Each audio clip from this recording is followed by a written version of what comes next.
উত্তর জনপদের শিক্ষার বাতিঘর হিসেবে বেগম রোকেয়া বিশ্ববিদ্যালয়কে বিবেচনা করা হলেও আদতে এ যেন বাতির নিচেই অন্ধকার। কারণ প্রতিষ্ঠা লগ্ন থেকে নানা কারণে বিঘ্নিত হয়েছে এখানকার শিক্ষা কার্যক্রম।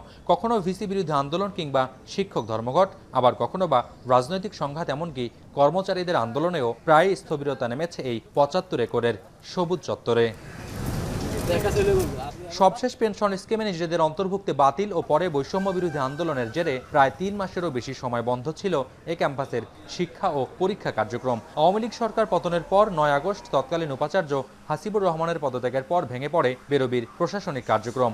সংকট কাটাতে ঢাকা বিশ্ববিদ্যালয়ের ফলিত গণিত বিভাগের অধ্যাপক ডক্টর শওকত আলীকে উপাচার্য নিয়োগ দিয়ে প্রজ্ঞাপন দেয় অন্তর্বর্তীকালীন সরকার। ষষ্ঠ উপাচার্য পেয়ে ফের আশায় বুক বাঁধছেন বেরোবির শিক্ষক ও শিক্ষার্থীরা।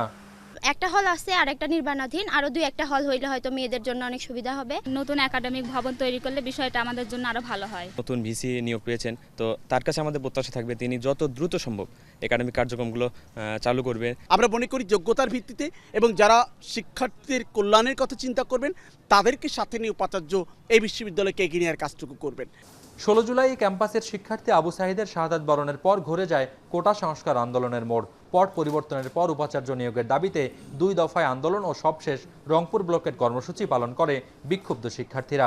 বিশ্ববিদ্যালয়ের অচলায়তন কাটাতে দীর্ঘ সংগ্রামের ফসল হিসেবে পাওয়া বিশ্ববিদ্যালয়ের অভিভাবক কি ভাবছেন জানতে চেয়েছিলাম নবনিযুক্ত উপাচার্যের কাছে।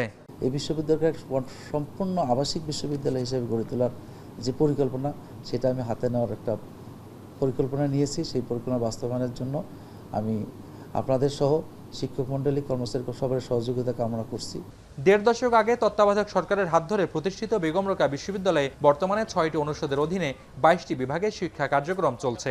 প্রতি বছর প্রথম বর্ষে প্রায় ১,৫০০ শিক্ষার্থী যুক্ত হলেও সঠিক সময়ে শেষ হচ্ছে না শিক্ষা জীবন।